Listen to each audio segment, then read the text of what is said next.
काव्या म्हणाली, आई मी ऑफिसला जात आहे. अरे तू तयार आहेस का? मी तुला आज ऑफिसमधून सुट्टी घ्यायचं सांगितलं होतं. मुलगा तुला बघायला येणार आहे. संतोषी आपली मुलगी काव्याला म्हणाल्या, आई प्लीज समजावून सांग बाबांना. आज ऑफिसमध्ये प्रमोशन आणि इन्क्रीमेंट जाहीर होईल. आज मी सुट्टी घेऊ शकत नाही, पण मी हाफ डे घेऊन नक्की घरी येईन. आईला मिठी मारत काव्या म्हणाली आणि ऑफिसला निघाली. आज तो दिवस आला आहे. गेल्या 6 महिन्यात 10 मुलांची लग्नासाठी स्थळं भेटले. त्यातून आता ती एकाला भेटायला तयार झाली आहे. काव्याच्या आजी शारदाजी म्हणाल्या, असे वाटते जणू काही हे कालच सर्व काही घडले होते. लग्नासाठी जेव्हा चांगलं स्थळ नाही मिळालं तेव्हा 1 वर्षानंतर तू काळजीत पडलीस. तू मला फकीराकडे जायला सांगितलेस. मी देवाच्या कृपेची वाट पाहत होते. अगं संतोषी, देवासमोर अखंड दिवा लाव.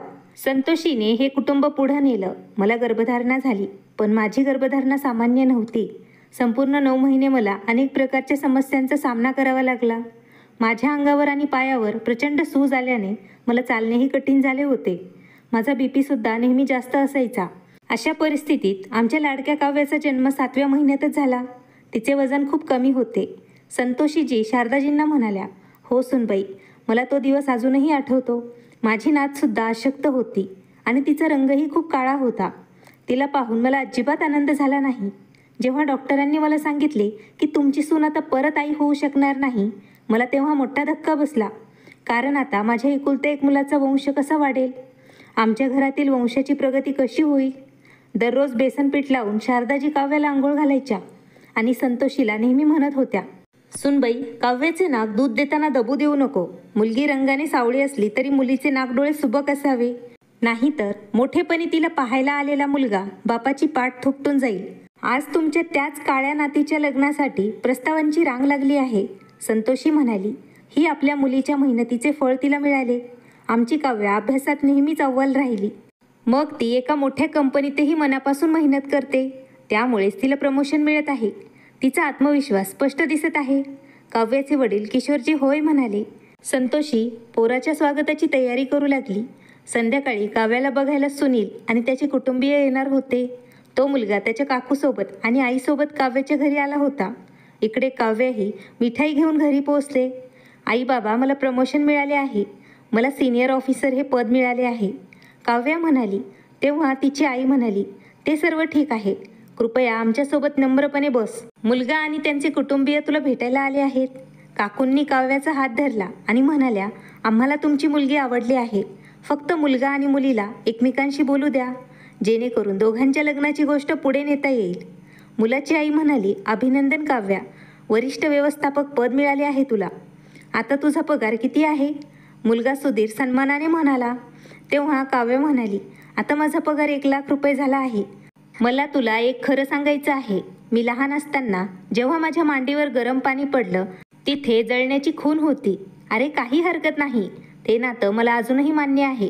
सुनील म्हणाला, अजून एक गोष्ट सांगायची आहे. माझ्या अभ्यासासाठी माझ्या वडिलांनी आमचं घर विकलं होतं. हे घर जे तू बघतोय ते मागच्या वर्षी आम्ही घेतलं होतं. बँकेचं कर्ज आणि ते माझ्या आईवडिलांच्या नावावर हस्तांतरित मी केलं आहे. मला माझ्या पगारातून बँकेचा EMI भरावा लागेल, काव्या म्हणाली. सुनीलने सर्व काही त्याच्या आईवडिलांना सांगितले. आम्ही हे सर्व मान्य करतो, परंतु लग्नासाठी फक्त हुंड्याची रक्कम 15 लाखावरून 20 लाखापर्यंत वाढवली जाईल. कारण आम्ही तुमच्या बिघडलेल्या मुलीला आमच्या घरची सून बनवून घ्यायला तयार आहोत. काव्याचे वडील म्हणाले, पण मला हे नाते मान्य नाही. पैशाच्या लोभाने तुम्हाला लोकांशी काही संबंधच नाही, काव्या म्हणाली. तुमच्या माहितीसाठी सांगते, माझ्या शरीरावर जळण्याची कोणतीही खून नाही किंवा मला घराच्या कर्जाचा EMI भरण्याचीही गरज नाही. तुमच्या लोभामुळे मी तुमची परीक्षा घेत होते. आता तुम्ही लोक इथून जाऊ शकता, काव्या आत्मविश्वासाने म्हणाली. मग तुम्ही लोक हुंडा न देता लग्न करणार आहात का? मुलाच्या वडिलांनी विचारले. खूप काही दिले असते, पण तुमचा हेतू कळल्यावर. माफ करा, पण हे लग्न आता होणार नाही, काव्याचे वडील म्हणाले. 1 वर्षानंतर तिच्या वडिलांनी मोठ्या थाटामाटात आपल्या मुलीचे लग्न लावून दिले. खूप चांगल्या कुटुंबात काव्याचे लग्न झाले, जिथे मुलाच्या बाजूने कशाचीच मागणी नव्हती किंवा सुनेच्या पगाराची त्यांना लालच पण नव्हती. मित्रांनो, आजकाल लोक थेट हुंड्याची मागणी करत नाहीत. हो, पण ते ठरवतात ते हुंड्याच्या विरोधात आहेत असं दाखवतात, खोटं सांगून लग्न लावतात आणि मग ते लग्नाच्या दिवसापर्यंत काही ना काही मागणी करत राहतात. अशा हुंडालोभी लोकांपासून आपल्या मुलींना वाचवा. मुलींना स्वावलंबी बनवा. मित्रांनो, तुम्हाला आजची कथा आवडली असेल तर लाईक करा, पटकन आपल्या मित्रांना शेअर करा आणि नवीन असाल तर चॅनलला सबस्क्राईब करा. धन्यवाद. आभारी आहोत.